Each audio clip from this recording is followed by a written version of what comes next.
আমি যতই বলি ভূত নেই, ওসব স্রেফ গাঁজার কলকে, কেসটা ততই চেঁচাতে থাকে। যেদিন ঘাড় মটকে দেবে সেদিন টের পাবি, বুঝলি? আরে যা যা। একটা চিনে বাদামের খোলা ছাড়াতে ছাড়াতে আমি বললাম, রেখে দে তোর ভূত, আমার কাছে এসেই দেখুক না বাছাধন, আমি নিজেই তার ঘাড় মটকে দেব। কেসটা চেঁচাতে লাগলো, দেখা যাবে দেখা যাবে। যেদিন আম গাছে এক ঠ্যাং আর দূরের তাল গাছের মাথায় আর একটা ঠ্যাং চাপিয়ে সামনে এসে দাঁড়াবে, সেদিন আর চেয়ে ভ্যা করতে হবে না, বুঝলি? এখন ঘুঘু দেখেছিস, তখন ফাঁদ দেখবি। তুই পাষণ্ড, তুই নাস্তিক। আমি বললাম, হতে পারে, তাই বলে তুই অমন ষাঁড়ের মতো চেঁচাবি এর মানে কি? কেসটা রাগে ভোঁ ভোঁ করতে করতে উঠে যাচ্ছিল। এমন সময় বাঞ্ছা কোত্থেকে এসে তার হাত চেপে ধরলো, বললে, আহা হা হা, চড়ছিস কেন? সবাই তো পেলা হতভাগার মতো নাস্তিক নয়। আমি নিজে বলছি, সচক্ষে ভূত দেখেছি আমি, সত্যি। কেষ্টার হাসি গাল ছাপিয়ে কান পর্যন্ত গিয়ে পৌঁছলো। আমি বললাম, বাজে বাজে? হ্যাঁ, তবে শোনো, শুনে চক্ষু কর্ণের বিবাদ ভঞ্জন করো, কিন্তু কেষ্টা, তার আগে কিছু খাওয়াতে হবে মাইরি, বড্ড খিদে পেয়েছে। এমনিতে কেষ্টা হাড় কেপ্পন, কাউকে এক পয়সা খাওয়ানো তো দূরের কথা, সব সময় পরের ঘাড় ভেঙে খাওয়ার তালে থাকে। কিন্তু ভূতের মহিমাই আলাদা। সঙ্গে সঙ্গে 1 টাকার ফুলকপি সিঙ্গাড়া আর জলযোগের সন্দেশ চলে এলো। সেগুলোর অর্ধেকের ওপর একাই সাবার করে বড় গোছের একটা ঢেকুর তুলে বাঞ্ছা বলল, তবে শোনো, বছর 3 আগের কথা, ম্যাট্রিকুলেশন পরীক্ষা দিয়ে মামার বাড়িতে বেড়াতে গেছি। গ্রামটা হলো কালনার কাছাকাছি, একেবারে গঙ্গার ধারে, খাসা জায়গা। যেমন খাওয়া দাওয়া তেমনই আরাম। 2 মাসের মধ্যেই আমি মুটিয়ে গেলাম। বেশ আছি, আরামে দিন কাটছে। এমন সময় এক অঘটন। পাশের বাড়ির হরি হালদার এক বর্ষার রাতে পটল তুলল। এই লোকটা যতদিন বেঁচে ছিল, গ্রাম সূত্র লোকের হাড় মাংস একেবারে ভাজা ভাজা করে রেখেছে। বাজখাই গলা, খিটখিটে মেজাজ। বাড়িতে কাক বসলে হাত ফেল করত। বেড়ালে কুকুরে পর্যন্ত বাড়ির ত্রিসীমানায় ঘেঁষত না। বউটা আগেই মরেছিল। ছেলেটা কোথায় জব্বলপুরে না জামালপুরে যুদ্ধে চাকরি নিয়ে চম্পট দিয়েছিল। বাড়িতে বুড়ো একা থাকতো। তার মস্ত একটা ফলের বাগান ছিল, সেটাই পাহারা দিত। এমন বিটিকিচ্ছি লোক যে বিটিকিচ্ছি সময়ে মারা যাবে তাতে সন্দেহ কি? সেদিন বেশ মিঠে মিঠে বৃষ্টি নেমেছে ঝিমঝিম করে। পেট ভরে মুগের ডালের খিচুড়ি আর ইলিশ মাছ ভাজা খেয়ে বিছানা নিয়েছি। এমন সময় ডাক এলো, মরা পড়াতে যেতে হবে। আমি খপ করে বাঞ্ছার কথায় বাধা দিয়ে বললাম, ওসব পুরনো গল্প, পত্রিকার পাতায় গন্ডা গন্ডা ওরকম গল্প বেরিয়ে গেছে।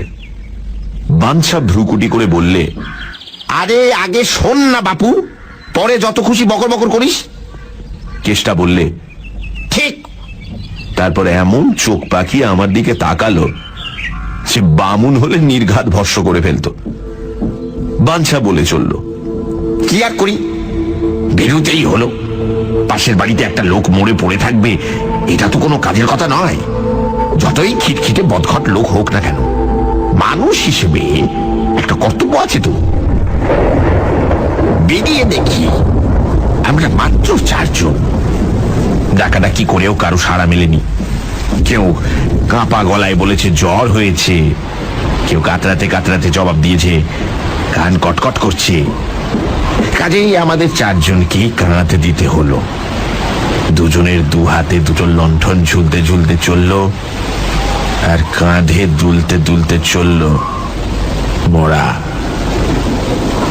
মুখুজ্জিতে নরেশ আক্ষেপ করে বললে, জ্যান্ত বুড়ো জ্বালিয়ে মেরেছে, মরেও একখানা খেল দেখিয়ে গেল। কিন্তু কি আর করা যাবে, উপায় তো নেই। সেই টিপি টিপি বৃষ্টি আর সনসনে হাওয়ায় বর্ষা পিছল রাস্তা দিয়ে এগিয়ে চললাম আমরা। চারদিকে কালির মতো অন্ধকার। গাছপালাগুলো সেই অন্ধকারে এক একটা বিশাল দৈত্য দানার মতো মাথা নাড়ছে। বিদ্যুতের চমকানিতে চোখে ধাঁধা লেগে যাচ্ছে। মাঝে মাঝে পথ ভুল করে পাশের খানার মধ্যে গিয়ে পড়ছি আমরা। বৃষ্টির ছাটে চটচট করে ফাটছে লণ্ঠনের চিমনি, পা পিছলে যেতে চাইছে। ঠান্ডা হাওয়ায় বৃষ্টির ঝাপটা লেগে চোখ জ্বালা করছে। ভোগান্তি আর কাকে বলে?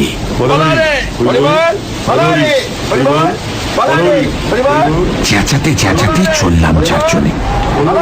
কাঁধের ওপর বুড়ো যেন পরম আনন্দে দোল খাচ্ছে। আমার সন্দেহ হলো এখন হয়তো মরার মুখের কাপড় সরালে দেখা যাবে আমাদের দুর্গতিতে মিটিমিটি হাসছে হাড় জ্বালানো লোকটা। মনে মনে অভিশাপ করতে করতে আমরা এগিয়ে চললাম। হ্যাঁ, বলতে ভুলে গেছি, শুধু আমরা চারজনেই নয়, বুড়োর দুটো বাগদি প্রজাও ছিল। তারা তো আর বামুনের মরাকে কাঁধ দিতে পারবে না, তাই তারা কুড়ুল কাঁধে আসছিল পেছন পেছন, কাঠ কেটে আনবে। সে যাই হোক, শ্মশানে তো পৌঁছানো গেল। শ্মশান ঠিক গায়ের নিচে নয়, বেশ খানিকটা দূরে। আশেপাশে বাড়ি ঘর কিছু নেই। অনেকটা পর্যন্ত ন্যাড়া মাঠের ভেতরে এলোমেলো বাবলার বন। সেখানে একখানা টিনের চালা ঘর। অবশ্য চারদিকে তার দেওয়াল ফেয়ালের কোনো বালাই নেই, একেবারেই ফাঁকা। এইটাই শ্মশান যাত্রীদের বসবার জায়গা। ঠিক তারই নিচে একটা বাঁধানো সিঁড়ি নেমে গেছে গঙ্গার জলে। মস্ত সিঁড়ি, প্রায় 15 ধাপ। এখন বর্ষার জলে 3-4খানা মাত্র জেগে রয়েছে। ভাঙাচুরো অবস্থা, যেখানে সেখানে বড় বড় ফাটল, ইট বেরিয়ে পড়েছে। আমরা ওই সিঁড়ির উপরেই মরাটাকে নামালাম, এমন ভাবে রাখলাম যাতে মরার পা দুটো ডুবোনো থাকে গঙ্গার জলে। বুড়োর গঙ্গা যাত্রাও হবে, তাছাড়া এই সুবিধেও আছে যে কাউকে আর ছুঁয়ে বসে থাকতে হবে না। মরা নামিয়ে আমরা গিয়ে বসলাম চালাটার নিচে। বাগদিরা কাঠের ব্যবস্থা করুক, তারপর চিতা সাজানো হবে। বসে বসে গল্প জুড়ে দিলাম। চারদিকে ঘন অন্ধকার, হাওয়ায় হাওয়ায় বাবলা বনের মাতামাতি। এখানে ওখানে শিয়ালের চোখ ঝলমল করছে সবুজ রঙের হিংস্র আলোর মতো। সে চোখের দিকে তাকিয়ে তাকিয়ে কখনো বা ভয় ধরে যাচ্ছিল আমাদের। ভূত নয় তো? লণ্ঠন দুটোর গায়ে কালি পড়েছে, অল্প অল্প আলো গিয়ে পড়েছে ঘাটে নামানো মরাটার ওপর। কথার ফাঁকে ফাঁকে মরার দিকে নজর রাখছি আমরা। শিয়াল টিয়ালে এসে টেনে না নেয় সে সম্পর্কে হুঁশিয়ার থাকা দরকার। কতক্ষণ কেটেছে খেয়াল ছিল না। হঠাৎ ভীত স্বরে নরেশ বললে, মরাটা একটু নড়ল না? আমরা বললাম, তো চোখের ভুল। খানিক পরে আবার পটলা বললে, মরাটা সত্যি কিন্তু নড়ে উঠেছে। আমাদের ভেতরে সবচেয়ে সাহসী ছিল কানু। যেমন বুকের ছাতি তেমনই বেপরোয়া। কানু আশ্বাস দিয়ে বললে, ও কিছু না, জলের ঢেউয়ে নড়ে থাকবে। আবার মিনিট কয়েক কাটতে না কাটতেই আতঙ্কে আমার সমস্ত শরীর যেন ঝাঁকুনি খেয়ে উঠল। কোনো ভুল নেই, লণ্ঠনের অল্প অল্প আলোতেও স্পষ্ট দেখা যাচ্ছে মরাটা সত্যি সত্যি একটু একটু করে জলের দিকে নেমে যাচ্ছে। আমি, নরেশ আর পটলা একসঙ্গে আর্তনাদ করে উঠলাম। কানু সোজা দাঁড়িয়ে উঠল, ধমক দিয়ে বললে, ভেতর ডিম সব, পেছল সিঁড়ি, তাই গড়িয়ে পড়ছে নিচের দিকে। দাঁড়া, আমি তুলে নিয়ে আসি।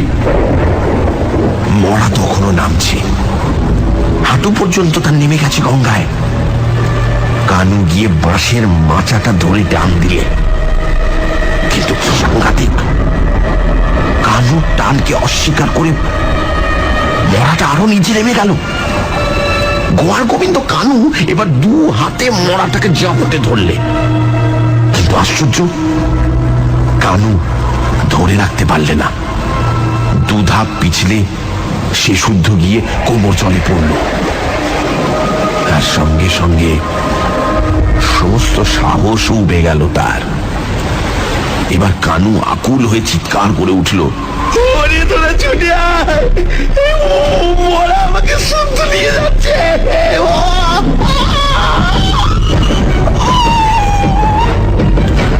ততক্ষণে বুকে আমাদের আর রক্ত নেই, জল হয়ে গেছে।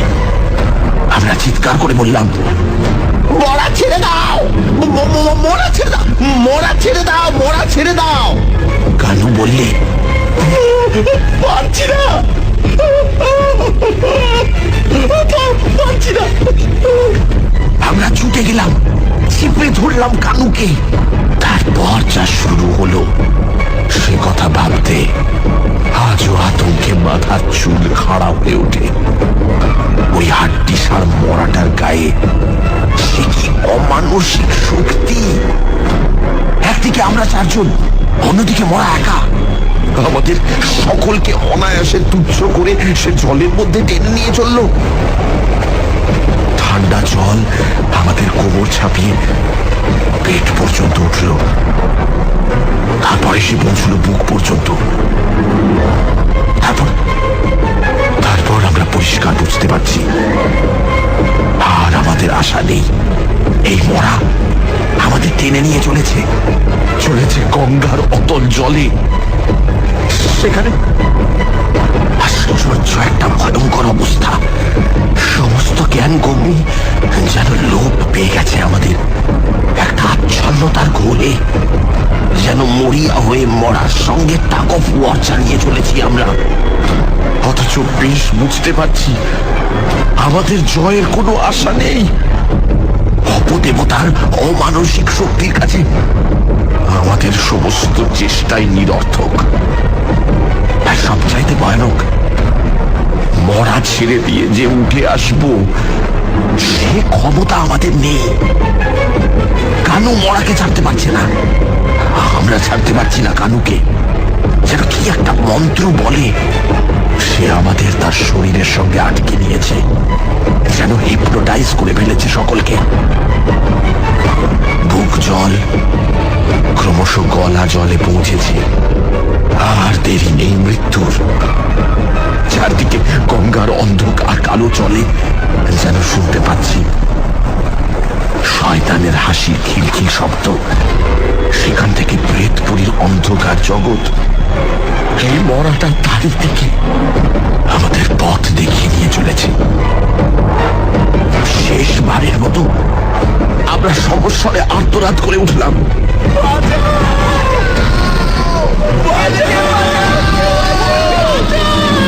ঠিক এমন সময় কাঠের বোঝা নিয়ে আসছিল বাগদিরা। আমাদের চিৎকার শুনে তারা এসে ঝাঁপ দিয়ে পড়লো। ছিলাম 4 জন, হলাম 6 জন। আবার নতুন দমে চলতে লাগলো সেই অমানসিক টাগ অফ ওয়ার। তারপর আস্তে আস্তে থেমে দাঁড়ালো মরা। আস্তে আস্তে আমরা জয় লাভ করতে লাগলাম। ক্রমশ মরা আমাদের আয়ত্তের মধ্যে এসে পৌঁছতে লাগলো। তখনও তার প্রচন্ড টান আছে বটে, কিন্তু তা সত্ত্বেও আমরা তাকে ফিরিয়ে আনতে পারলাম ঘাটের দিকে। গলা জল থেকে বুক জলে, সেখান থেকে কোমর জলে, সেখান থেকে হাঁটু জলে। তারপর ওদিকের টানটা জড়াং করে ছেড়ে গেল। সঙ্গে সঙ্গে একেবারে ছিটকে এলো উপরে, আর আমরা 6 জন হুড়মুড় করে ওর ঘাড়ে দিগবাজি খেয়ে পড়ে গেলাম।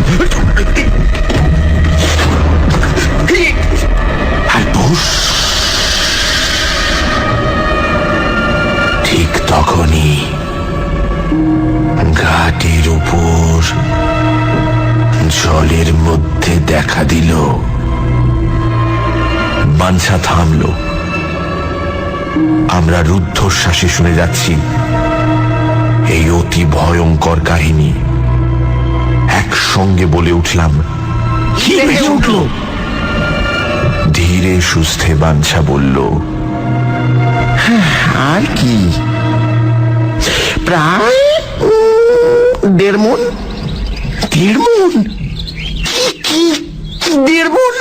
কি? আকুল স্বরে কেষ্টা প্রশ্ন করল। আমাদের কালনার গঙ্গার বিখ্যাত অতিকায় কচ্ছপ, সেই ব্যাটাই। আমি হো হো করে হেসে উঠলাম। কেষ্টা থড়াক করে লাফিয়ে উঠল। মিথ্যে বাটি বেটা চচ্চর। বাঞ্ছা বললে, হতে পারি, কিন্তু আজ বেড়ে খাইয়েছিস কেষ্টা। ভূতের জয় জয়কার হোক তোর। নিরুত্তর কেষ্টা হন হন করে নেমে গেল রাস্তায়।